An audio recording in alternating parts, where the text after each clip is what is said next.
beautiful watchers, and welcome back to the Dom Reviews The Prisoner. Yes, I'm still doing these, albeit sporadically. I promise you, beautiful watchers, we will get to that infamous final episode together, and may God have mercy on our souls when we do. I actually have quite the treat in store for you this episode. Joining me is a former actor from The Prisoner, Latex Weather Balloon 7, who played Rover. Thank you for joining me, my friend. Well, it's lovely to have you here. Now, you weren't in these next two episodes, were you? Was there a particular reason for that? I see. Well, I'm very glad you recovered. So, tell me, what was it like working with Patrick McGowan and Liam McKern? Really? I would not have thought they'd be that easily amused. Well, to each their own, I guess. Goodness me. Well, you heard it here first, people. Let's take a look at episode 6, The General. This episode starts with number 6 being eyed up from across a cafe by a dark-haired stranger.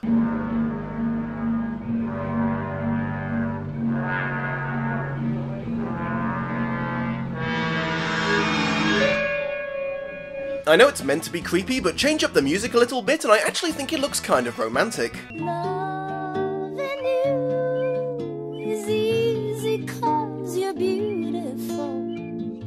Making love with you. Along comes a public announcement making reference to a guy called the Professor and his boss, the General. Six's new love interest, apparently dubbed number 12, strikes up a conversation about this new phenomenon and hints that it might not be all that it seems. Six takes a well, no shit attitude towards this new information. Suddenly, they happen to spy the Professor running like buggery away from his classroom and all of his students. Having several friends who work as teachers, this behaviour doesn't actually surprise me one bit, but unfortunately he's soon overtaken and subdued.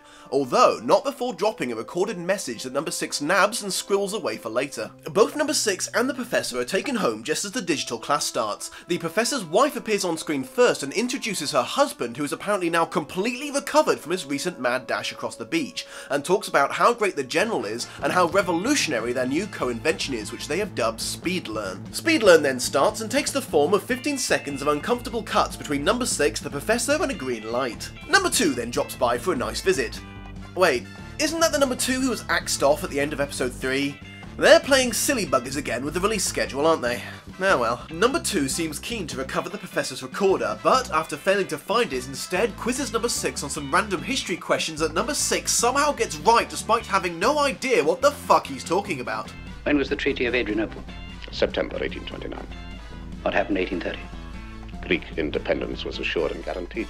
By whom? Russia.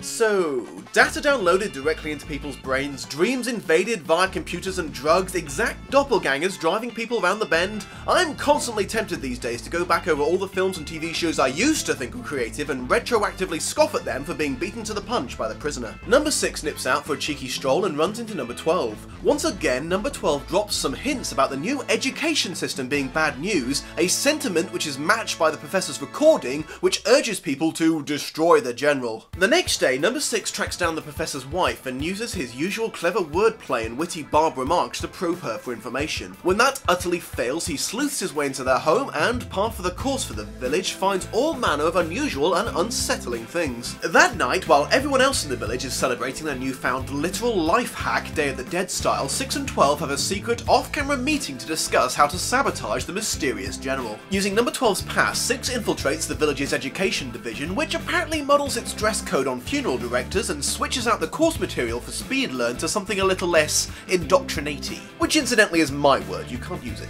Alas, number 2 clocks him right before the start of the lesson, security gives him a bonk on the noggin and everyone gets brain raped right on schedule. Number 2 lets it slip that the Professor and his wife are working on this project under duress and suggests that they all go and meet the General, who turns out to be HAL 9000's slightly special younger brother. Number 2 loftily claims that there was no question in existence that the General's computing power can't provide an answer for, and is about to utilise it to prove his suspicion of number 12's treachery, but number 6 interjects that he has a question that he knows the General can't possibly provide an answer for. Number 2 is goaded into letting him ask it, surprisingly easily. Allow me to ask it.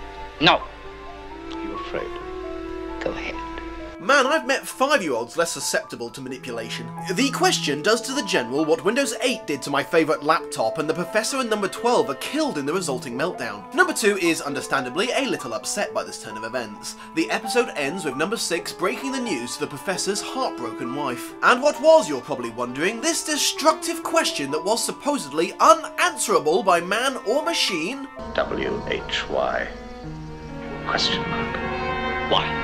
Yes, apparently the one flaw in the supercomputer was it didn't have a way of processing rhetorical, non-specific questions. I'll have you know, number 6, that the amazing Sir Terry Pratchett answered that question years ago. The correct response is because. I'm not sure number 6 can chalk this one up as a win for him. Although he did manage to break number 2's new toy, he also got a genius and his only friend in the village killed in the process. Poor show, old boy. Next in line, many happy returns. Number 6 wakes up after what looks like a hard night of being a devout Catholic to find that the plumbing in his cottage appears to be on the fritz. Further investigation reveals that the whole village has gone all 28 days late on him and is now completely deserted. No amount of looking around reveals anyone in the whole bloody place. This simultaneous unanimous scarpering plays quite well into my theory that 6 is the only genuine prisoner in the whole village and literally everyone else is in on the joke. After doing a bit of exploring and finding even number 2's office bound, it belatedly occurs to number 6 that he should be using this perplexing opportunity to cheese it, so he GTAs a golf cart and hightails it to the edge of the village. Unfortunately, he quickly learns that the entire village is surrounded by an impassable mountain range, which, now that I think about it, means it was a completely unnecessary dick move to sick rove on him all those times he tried to leg it. Deciding to once again deploy his awesome boat-making skills, he speed builds a raft and, stopping only to take some holiday pics for his Facebook page later, he sets sail for glorious freedom. You know, I hate to keep harking on about this issue, but flip that thing upside down and it looks a hell of a lot less suspicious than his art boat. 6 then MacGyver's a compass from stuff he half-inched from the village shop.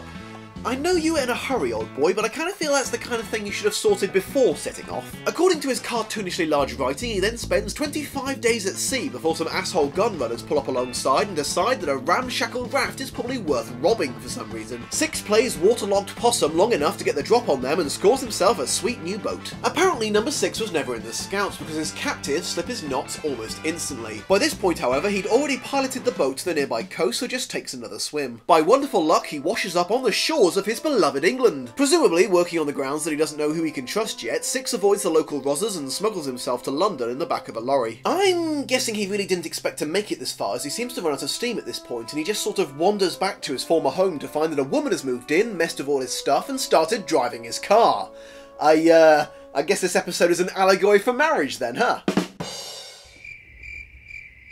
Oh, screw all of you. She seems to take a liking to him despite him looking like a crazed hobo at this point and presumably smelling like, well, a guy who's been at sea for nearly a month with no bathing facilities. Based solely on a whim, she gives him a new set of threads and even lends him his car back so he can do a slightly scruffy parody of the opening credits. That's right, he goes to see his former employers. Apparently he decides he has to gamble that they weren't the puppeteers behind the village. They seem a little skeptical about his whole story at first, but it only takes a small hint that he might seek help elsewhere for them to give him the benefit of the doubt. They set about trying to figure out the whereabouts of the village using an estimate based on his travel home. Number 6 decides to personally go along with the flyovers of the potential area, determined to keep a promise he gave to number 2 earlier in the series. Going to escape and come back. Come back. And then escape, come back, wipe this place off the face of the earth, obliterate it, and you with it.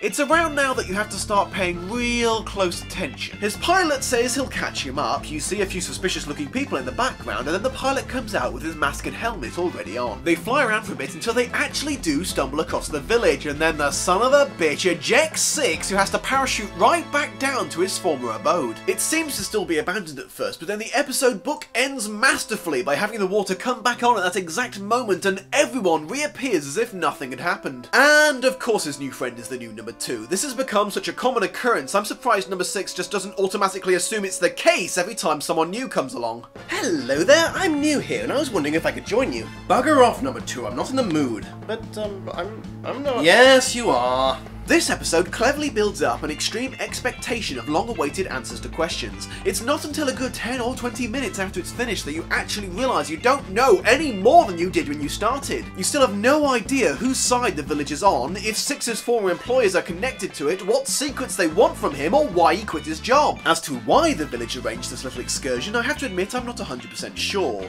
I mean, it must be demoralising as hell to think you've escaped and finally have the upper hand, only to end up right back where you started from as if it never happened, but they kind of already did that in episode 2. It could also have just been another sadistic game of cat and mouse, I suppose. They let him run a little bit only to bring their claw down his tail and drag him right back. Six did mention at one point that it was nearly his birthday, so I suppose his little trip to London might have actually been a gift from number 2, but it seems unlikely. Many happy returns. Wait. Okay, forget it. I guess this entire thing was just a setup for a bad pun. Well played, number 2. I do have to respect a woman who really commits to her comedy. So, there you have it, another fine pair of episodes that can be most fittingly described as confusing, pointless, inconsistent, unusual, non-linear, but very, very entertaining. Be seeing you, beautiful watchers. So, are people still scared when they see you? Oh, I see, fair enough. By the way, I was wondering, what exactly were those guys doing clustered around you in that cave in episode 4? Really? Gross.